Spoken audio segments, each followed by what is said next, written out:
Hello बच्चों, good morning. बेटा, हम लोग हिंदी के 4 चैप्टर पढ़ चुके हैं और हिंदी के जो 4 चैप्टर हमने मंजरी से पढ़ा है उसमें 2 कविता है और 2 गद्य की कहानियां हैं। जो मैंने आपको समझाया है, उम्मीद है आपको समझ में आया होगा। जो 2 कहानियां हैं उसका शब्दार्थ लिखने के बाद आप उसका क्वेश्चन आंसर करिएगा, लेकिन जो 2 कविता है उसका शब्दार्थ लिखिएगा, उसके बाद उस कविता का अर्थ लिखिएगा। कविता को, पहली कविता जो मैंने कहा था कि आप उतार दीजिएगा, उसको अच्छे से डेकोरेट करिएगा। उम्मीद है आप सबने उसको कर लिया होगा। और जो कविता है उसके क्वेश्चन आंसर नहीं करने हैं, केवल कविता का भावार्थ लिखना है और उसका शब्दार्थ लिखना है। कुछ बच्चे बहुत ज़्यादा परेशान हैं कि मिस हमको उसका प्रोजेक्ट किस में करना है। तो प्रोजेक्ट फाइल आप बना लीजिएगा, जो मिल्की फाइल आता है उसमें आप अपना प्रोजेक्ट करिएगा और उसके बाद उसको दोनों सब्जेक्ट का अलग अलग प्रोजेक्ट फाइल बनाइएगा, क्योंकि दोनों सब्जेक्ट आपका अलग अलग है। और जितना काम आपको दिया गया है प्रोजेक्ट में उतना खूब अच्छे से कर लीजिएगा। अब हम हिंदी में ही, चूँकि हिंदी का दूसरा किताब है महान व्यक्तित्व, जिसमें महान व्यक्तियों के बारे में, उनकी महानता के बारे में हम उनसे परिचित होते हैं। उन महान व्यक्तियों के बारे में हम पढ़ेंगे, उनके जीवन के वृतांत से, जीवन की कहानियों से हम कुछ सीखेंगे और अपने जीवन में उसको अच्छी तरह से उतारने का प्रयास करेंगे। तो जो हम महान व्यक्तित्व के बारे में पढ़ेंगे, तो चूँकि भारतीय संस्कृति जो हमारी है, भारतीय संस्कृति वो, उसमें राष्ट्र के गौरव के प्रतीक हैं हमारे महान व्यक्तित्व। जो हमारे महान व्यक्ति हैं जिनके बारे में हम आज पढ़ने जा रहे हैं, वो हमारी भारतीय संस्कृति के धरोहर हैं, इसलिए हम उनके बारे में चर्चा करते हैं।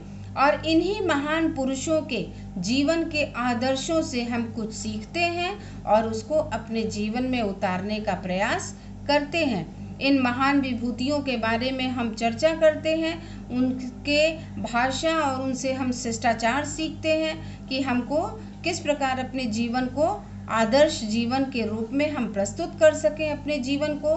वो सारी बातें हम उनसे सीखते हैं और उन महान व्यक्तियों के व्यक्तित्व से हम प्रेरित होकर उसे अपने व्यवहार में लाने का प्रयास करते हैं। तो बेटा, कुछ जिन बच्चों के पास किताबें होंगी वो बच्चे देख रहे होंगे कि आपके महान व्यक्तित्व में बहुत ज़्यादा चैप्टर दिया गया है।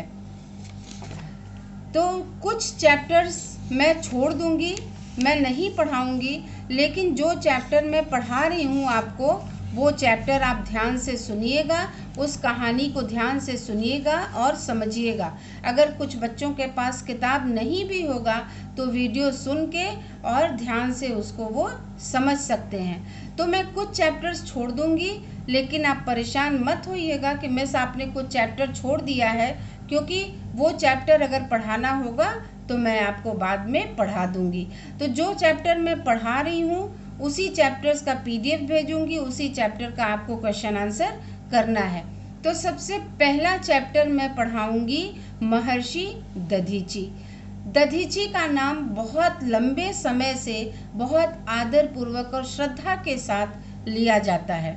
हमारा देश महान विभूतियों का जननी रहा है, मतलब हमारे देश की मिट्टी में ऐसा गुण है कि वो महान विभूतियों को, बहुत ही अच्छे अच्छे उच्च विचारे वाले व्यक्तियों को जन्म देती है।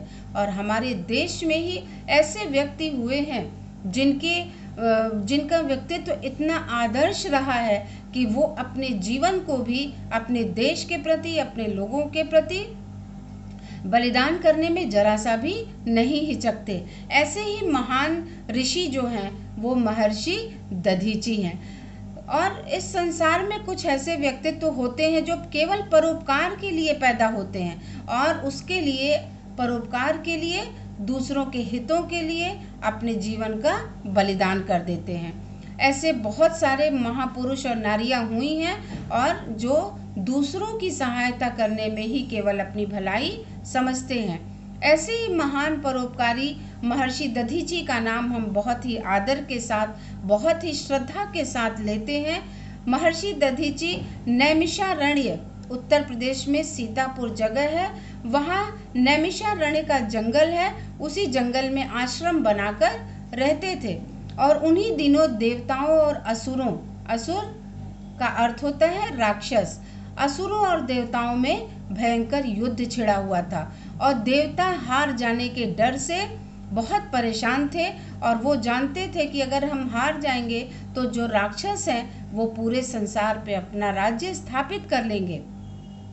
इसीलिए देवता बहुत ही ताकत से लड़ रहे थे, लेकिन फिर भी उनको डर था कि हम राक्षसों के साथ हार सकते हैं। इसीलिए वे हताश होकर, बहुत परेशान होकर अपने जो देवता, उनके देवता इंद्र थे, उनके पास पहुँचे और उन्होंने कहा कि राजन, हम बहुत सफलता के साथ तो लड़ रहे हैं, लेकिन ऐसा लग रहा है कि असुर हमको परास्त कर देंगे, राक्षस हमको परास्त कर देंगे। परास्त का तात्पर्य होता है हरा देना।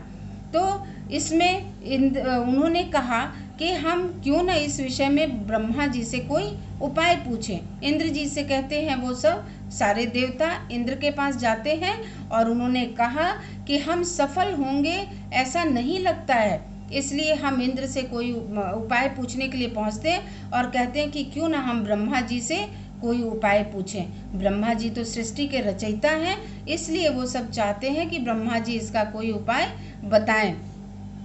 इंद्र सभी देवताओं की सलाह को मानकर ब्रह्मा जी के पास पहुंचते हैं और ब्रह्मा जी को सारी बात बताते हैं कि देवता और असुर में लड़ाई तो छिड़ गई है और ऐसा प्रतीत होता है कि सभी देवता असुरों से हार जाएंगे, और अगर असुरों से हार जाएंगे तो इस देश में, इस धरती पर असुरों का राज्य स्थापित हो जाएगा और केवल मारकाट शुरू हो जाएगा। अब उन्होंने अपनी चिंता बताई ब्रह्मा जी को, तो ब्रह्मा जी बोलते हैं कि हे देवराज, इंद्र से बोलते हैं कि हे देवराज, त्याग में इतनी शक्ति होती है कि उसके बल पर असंभव कार्य को भी संभव बनाया जा सकता है, और इस समय उस मार्ग पर, उस रास्ते पर आप में से कोई भी नहीं चल रहा है। जब ब्रह्मा जी ने ये बताया कि त्याग में इतनी शक्ति है कि किसी भी असंभव कार्य को, जो कार्य ऐसा लगता है कि ये संभव नहीं होगा, उस कार्य को भी संभव बनाया जा सकता है, तो आप में से उस मार्ग पर कोई भी चलने का प्रयास नहीं कर रहा है। तो इंद्र देवता बहुत आश्चर्यचकित हो गए और उन्होंने कहा कि बहुत परेशान होकर बोले कि फिर क्या होगा। तब ब्रह्मा जी ने बताया कि नैमिषारण्य में एक तपस्वी तपस्या कर रहे हैं। नैमिषारण्य के जंगल में एक तपस्वी तपस्या कर रहे हैं, उनका नाम दधीची है। उन्होंने तपस्या और साधना के बल पर अपने अंदर अपार शक्ति जुटा ली है, और यदि उनकी अस्थियों से आप वज्र बना दें और उस अस्त्र का प्रयोग करें तो असुर निश्चित ही परास्त हो जाएंगे। ब्रह्मा जी ने उपाय समझाया कि अगर आप दधीची की हड्डियों को लेकर, उनकी हड्डियों से, उनकी अस्थियों से अगर आप वज्र बनाते हैं, अस्त्र बनाते हैं, तो हमको लगता है कि असुर जरूर परास्त हो जाएंगे, जरूर हार जाएंगे। इंद्र ने एक बहुत ही आश्चर्य प्रकट किया और कहा कि किंतु महर्षि दधीची तो अभी जीवित हैं, और जीवित व्यक्ति की अस्थियां भला हमें कैसे मिल सकती हैं। इंद्र बहुत परेशान हुए। फिर ब्रह्मा जी ने कहा कि मेरे पास जो उपाय था वो मैंने आपको बता दिया, शेष सारी समस्याओं का समाधान आप स्वयं दधीची महर्षि से मिलकर कर सकते हैं। अब महर्षि दधीची के पास पहुंचना था इंद्र को, और इंद्र इधर बहुत परेशान थे कि महर्षि दधीची तो जिंदा हैं, उनकी अस्थियां हम कैसे ले सकते हैं। किसी भी जीवित व्यक्ति को मारे बिना उसकी हम अस्थियों का प्रयोग कैसे कर सकते हैं, उनकी हड्डियों का प्रयोग हम कैसे कर सकते हैं। इसलिए इंद्र भगवान बहुत ज़्यादा परेशान हो गए। लेकिन वो उस समय बहुत ही परेशानी के ही मुद्रा में दधीची के पास पहुंचते हैं, और उस समय देखते हैं कि दधीची बहुत ही ध्यान लगाकर, और उस समय उसी अवस्था में बैठे हुए थे। इंद्र उनके सामने हाथ जोड़कर खड़े हो जाते हैं, और जब ध्यान भंग होता है, दधीची का ध्यान हटता है, तो देखते हैं कि उनके सामने देवराज इंद्र खड़े हैं। महर्षि दधीची आश्चर्यचकित हो जाते हैं और उन्होंने उनसे पूछा कि कहिए देवराज, आपका आना कैसे हुआ, तब इंद्र ने उनको बताया कि महर्षि आप क्षमा करें हमें, मैंने आपके ध्यान में भंग डाला है, आप साधना में लीन थे और मैंने उसमें आपके भंग डाल दिया है, अर्थात उसको खंडित कर दिया है, इसलिए आप मुझे क्षमा करें। दधीची बोलते हैं कि कोई बात नहीं, आप अपनी बात बताइए कि आपका आगमन यहाँ कैसे हुआ है।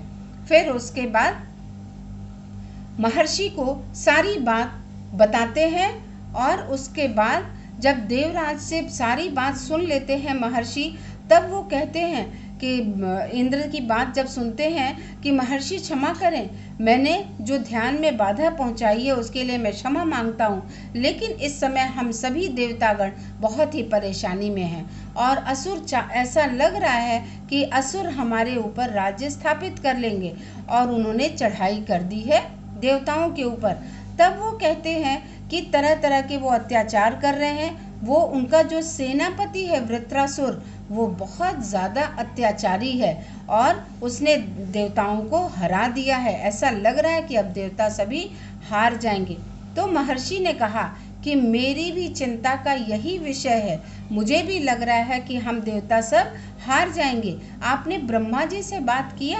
उन्होंने इंद्र देवता से पूछा। तो इंद्र देवता ने कहा कि हाँ, मैंने ब्रह्मा जी से बात किया, किंतु कह के इंद्र देवता चुप हो जाते हैं। तब महर्षि दधीची ने उनसे पूछा कि आप अपनी बात पूरी करें महाराज, आप किंतु कह के चुप क्यों हो गए, आप क्यों रुक गए अपनी बात कहने से?